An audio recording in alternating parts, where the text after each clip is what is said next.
Je pense que là, il y a un danger avec les développements de l'intelligence artificielle, c'est de se dire, au fond, on pourrait se créer un compagnon qui aura toujours la réponse exactement ajustée, qui saura exactement nous citer les textes qu'il faut au moment où il faut, et qui n'aura peut-être pas cette épaisseur humaine qui fait justement la particularité, la grandeur d'un cheminement chrétien.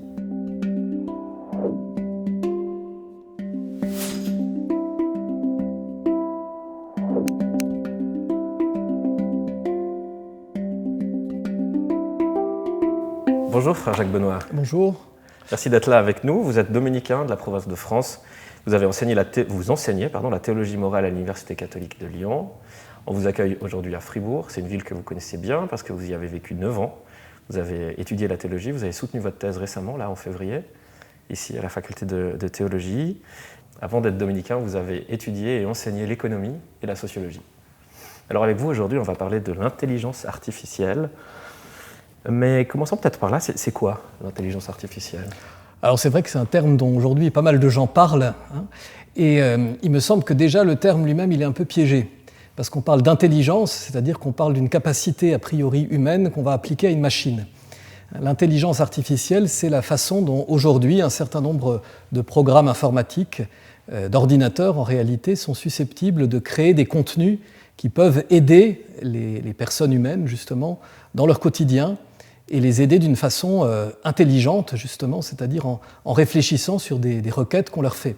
Alors, c'est à la fois quelque chose qu'on est en train de découvrir et qui se développe de plus en plus, mais qui, dans un certain sens, existait déjà sous des formes un peu plus basiques autrefois. Par exemple, un GPS, c'est une intelligence artificielle. Si vous avez dans votre voiture un GPS à qui vous demandez de vous conduire à une adresse précise, au fond, c'est un ordinateur qui va calculer le trajet le plus pertinent pour vous rendre à un endroit, ce qu'autrefois on faisait avec une carte. Voilà.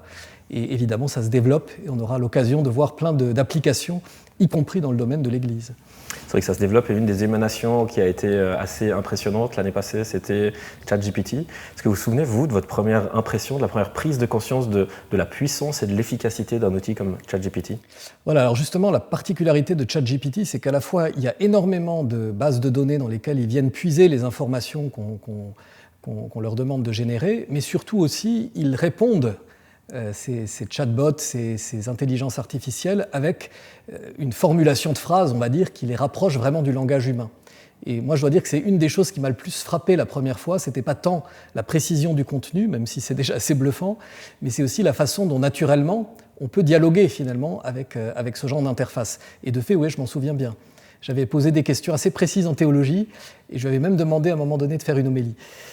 J'étais plutôt impressionné par le résultat. Je l'ai partagé même avec un certain nombre de personnes qui ont eu un peu l'arrogance de me dire que c'était parfois mieux que ce qu'ils entendaient à l'église.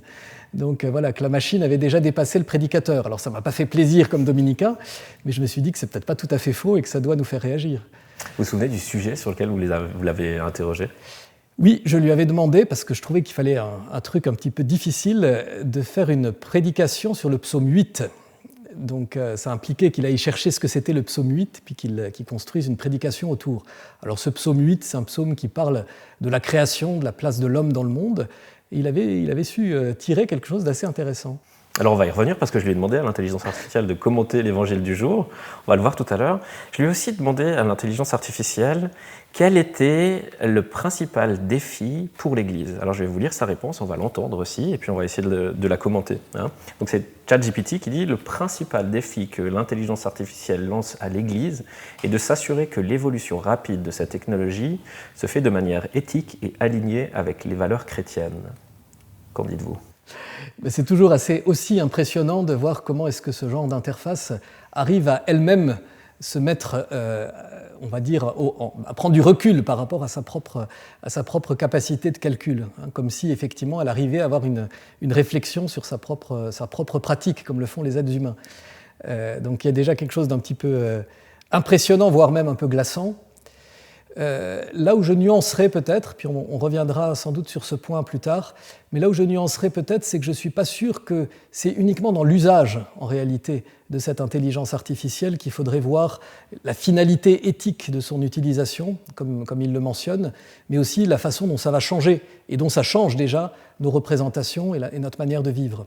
Donc ce n'est pas juste comment est-ce qu'on utilise bien un marteau, mais comment est-ce que l'existence même du marteau, quelque part, modifie notre manière de construire une maison.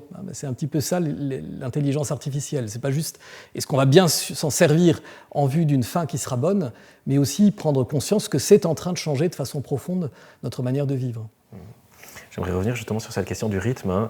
L'Église qui doit s'assurer que l'évolution rapide de cette technologie se fait de manière éthique, est-ce que ce n'est pas un peu illusoire quand on voit le rythme du développement de la tradition séculaire millénaire, le développement fou de la technologie, en particulier de l'intelligence artificielle? Est-ce que l'Église peut jouer un autre rôle que celui de spectatrice, au fond, par rapport à ce développement? Alors j'aurais une réponse un peu nuancée là-dessus. J'ai envie de dire oui, évidemment, c'est un peu illusoire parce que ça va extrêmement vite, et on est malgré tout en contact avec des développeurs dans l'Église de ce genre d'interface, et souvent eux-mêmes ne savent pas forcément très bien ce qui, dans 6 mois, sera la nouveauté. Donc ça va effectivement extrêmement vite. Et même encore récemment, certains cadres de l'informatique avaient tiré la sonnette d'alarme en disant il faut qu'on s'impose collectivement une espèce de pause dans ce développement parce qu'on ne sait pas où ça va nous mener. Donc voilà, personne quelque part ne sait très bien qu'est-ce que va être cette intelligence artificielle, je dis même dans 6 mois. Et en même temps, on a aussi des ressources, et justement dans l'Église, dans la tradition de notre pensée éthique, spirituelle, qui nous permettent et qui nous aident à prendre du recul. Donc j'ai envie de dire, le développement de l'outil lui-même, c'est vrai, on ne sait pas ce qui sera, donc il y a quelque chose d'illusoire de vouloir le suivre. En même temps, je crois qu'on peut faire confiance au fait que des évolutions importantes, on en a déjà connues en 2000 ans d'histoire. Donc voilà, ayons aussi confiance là-dessus. Est-ce que la théologie s'intéresse à l'intelligence artificielle? Alors la théologie s'intéresse à tout. Donc elle s'y intéresse aussi. Je crois qu'elle s'y intéresse dans plusieurs domaines. Il y a d'abord le domaine éthique, le domaine de la morale. Comment est-ce que effectivement les comportements des personnes peuvent être modifiés par ce genre d'outils qui sont à leur disposition. Et puis dans toute une série d'autres domaines, dans le domaine de la catéchèse, dans le domaine de la pastorale, dans le domaine de la liturgie, qui sont des domaines de la vie humaine dans lesquels ces intelligences artificielles sont appelées à jouer aussi un rôle. Donc oui, il y a un véritable intérêt, et même le Saint-Siège a sorti des documents récemment sur toutes ces questions. Donc oui, il y a un intérêt et une réflexion qui est menée de plus en plus. Vous disiez tout à l'heure que l'Église, donc avec sa longue tradition, elle a les outils qui permettent de prendre un petit peu de recul. Concrètement, comment, sur quoi elle peut se baser pour prendre un peu de recul et d'envisager les choses ou l'avenir sereinement par rapport à ce développement technologique? Je dirais d'abord de se rendre compte en fait qu'on peut redécouvrir la manière dont l'intelligence humaine, dont l'homme apprend de façon progressive. Et je crois que c'est quelque chose qui est très présent ça, dans la pensée chrétienne, de se dire au fond on progresse dans sa foi, on progresse dans son chemin de foi, on ne comprend pas tout d'un claquement de doigts. Et l'intelligence humaine, elle procède comme ça. Elle procède par étapes, elle procède par grands moments de rupture aussi dans un parcours, elle procède par des questions qu'elle éclaircit au fur et à mesure de son évolution. Et je crois que ça, c'est quelque chose qui est très présent dans la pensée chrétienne, de rappeler qu'il est illusoire en fait, de vouloir comprendre tout de suite. Ça, je le rapprocherais volontiers des courants gnostiques, comme on dit, qui voulaient tout de suite avoir une illumination, une révélation de Dieu, et puis hop, on a tout compris. En fait, ça ne se passe pas comme ça, et je crois que si on voit des grands personnages, on se rend compte que c'est jamais comme ça. Un saint Paul, un saint Augustin, au fond, même quand ils se sont convertis un jour précis, ils ont mis beaucoup de temps à véritablement intégrer tout ce que leur foi signifiait.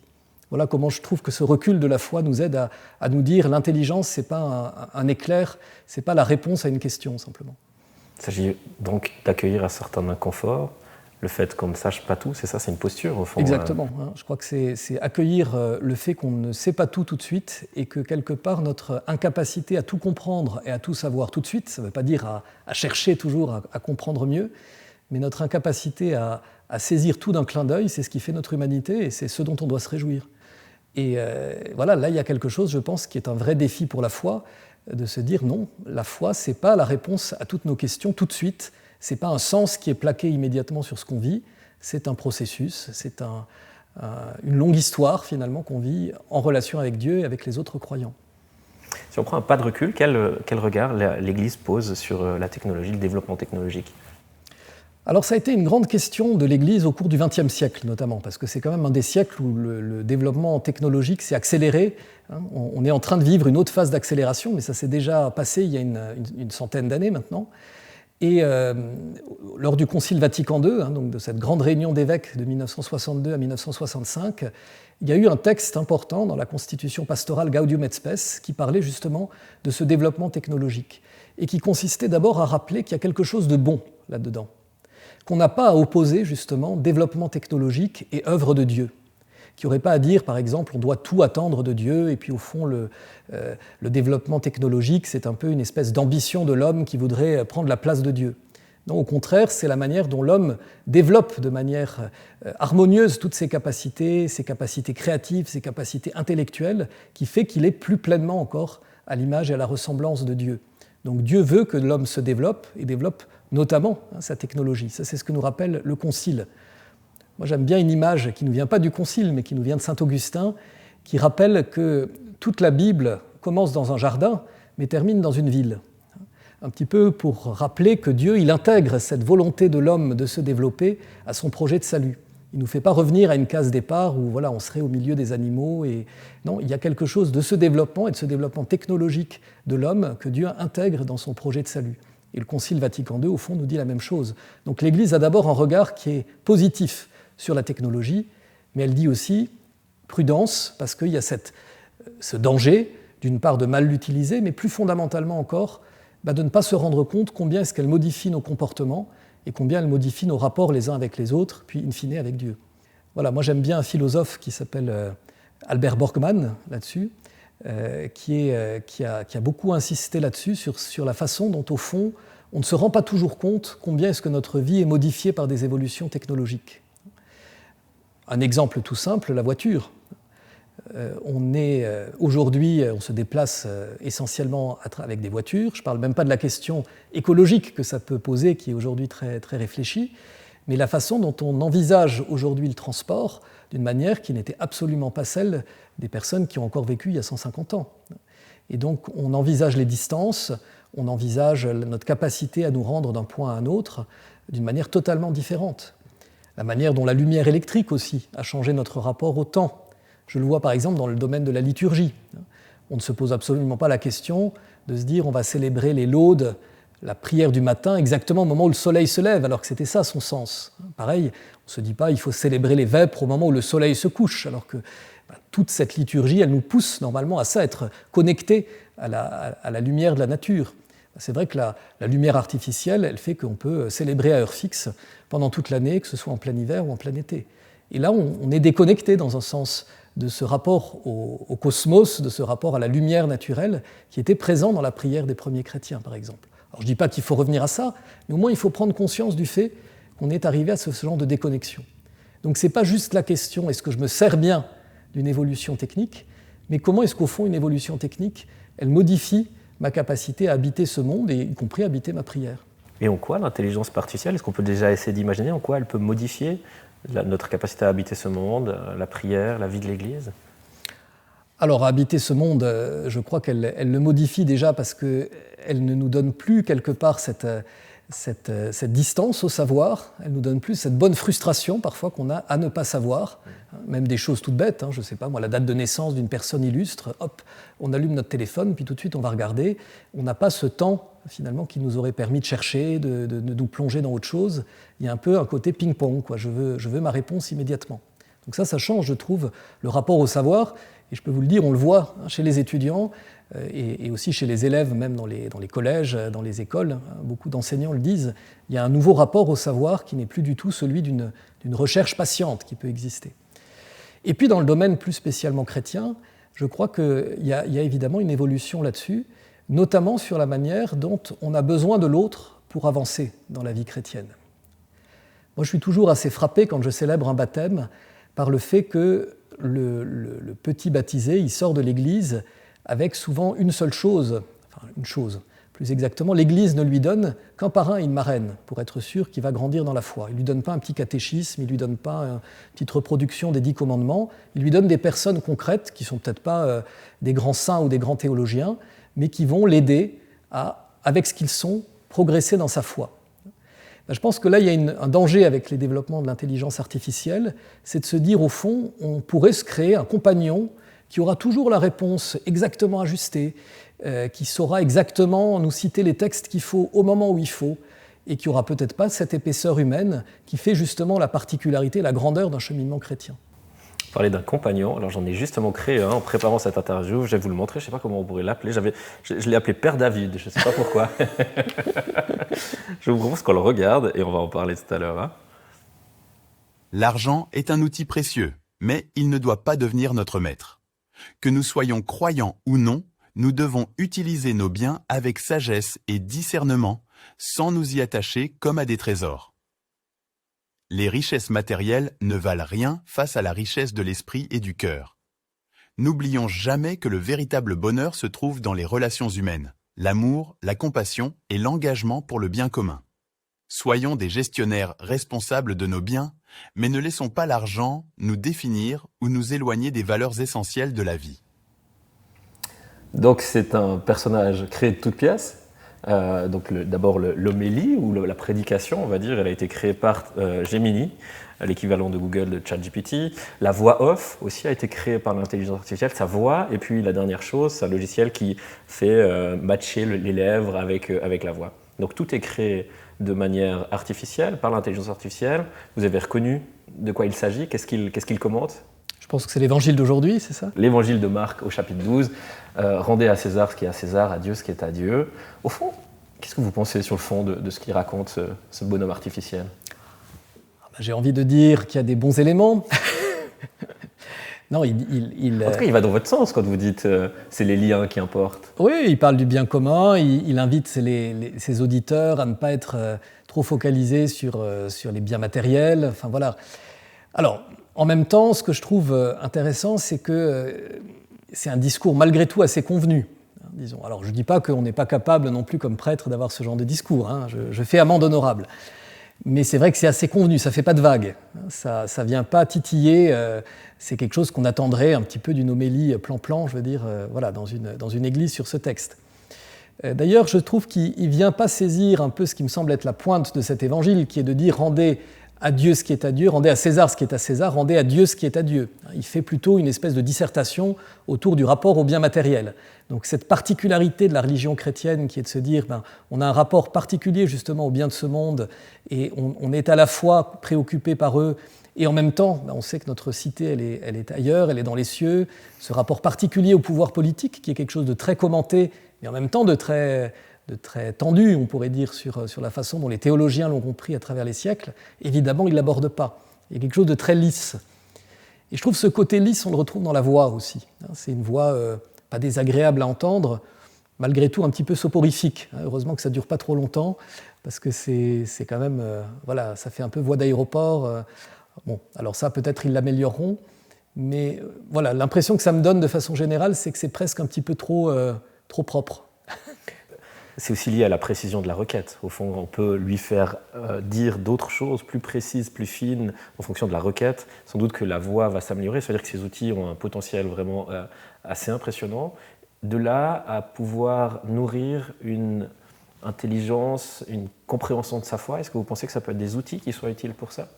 Ah ben oui, tout à fait. Hein. C'est-à-dire que je crois que ça peut être quelque chose qui met sur un chemin, par exemple, un prédicateur qui va se demander « Tiens, qu'est-ce que je vais pouvoir dire ce matin ?» il peut tout à fait interroger une intelligence artificielle et à partir de là, construire quelque chose. De la même manière, je ne sais pas moi, un catéchiste qui ne comprendrait pas trop un évangile, j'espère en tout cas que quand ces outils se développeront, il pourra avoir encore des références plus précises qui l'aideront à ça. Moi, je prendrais l'analogie volontiers avec une calculatrice. C'est vrai on peut apprendre des tables de multiplication et ça entraîne la mémoire et ça sert aussi au quotidien quand même de ne pas toujours river sur une machine pour faire une opération simple.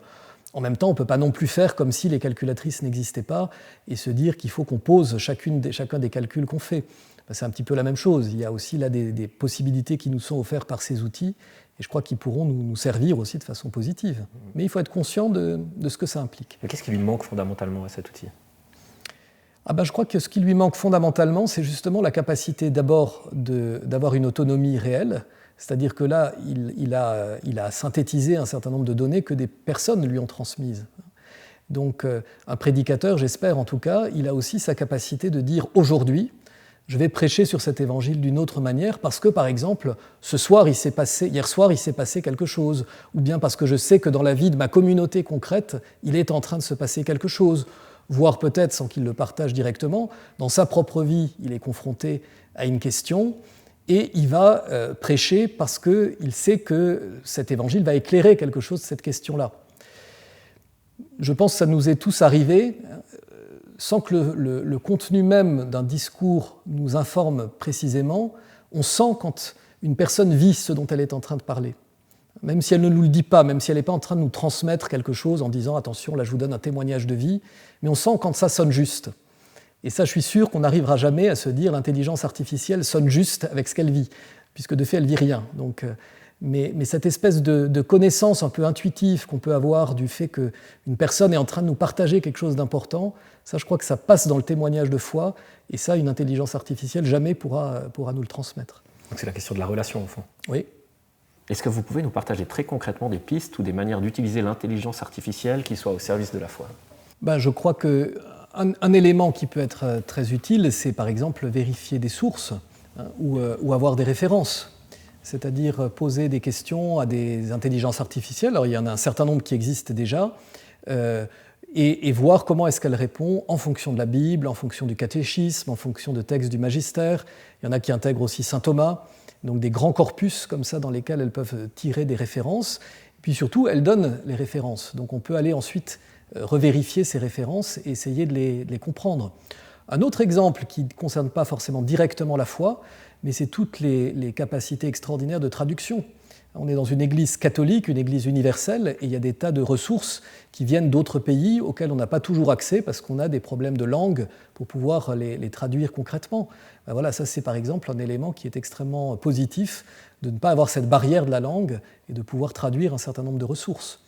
Mais je crois que c'est surtout cette capacité d'avoir accès à des références, je dirais, qui est aujourd'hui un élément qui me semble extrêmement important, parce qu'en plus, ça nous permet ensuite d'aller faire notre travail humain derrière, de vérifier ces références, d'aller les creuser davantage. Mais ce premier repérage, au fond, on peut le confier, dans certains cas, à la machine. Oui. Vous avez évoqué aussi le changement profond que l'intelligence artificielle induit dans l'enseignement, en théologie, comment ça s'incarne, ce changement. On a connu les années 2014, 2020, 2023, jusqu'à l'émergence de ChatGPT. C'est quoi la différence entre une faculté de théologie avant ChatGPT et après ChatGPT ? Je ne sais pas si c'est propre à la faculté de théologie. On en parle avec aussi des collègues d'autres disciplines. Je crois que c'est faire en sorte aussi que l'enseignement universitaire il soit proche de la façon dont on va se comporter dans la vie réelle, dans la vie professionnelle. Donc ça va être utiliser, par exemple, les résultats d'une intelligence artificielle et essayer de les critiquer.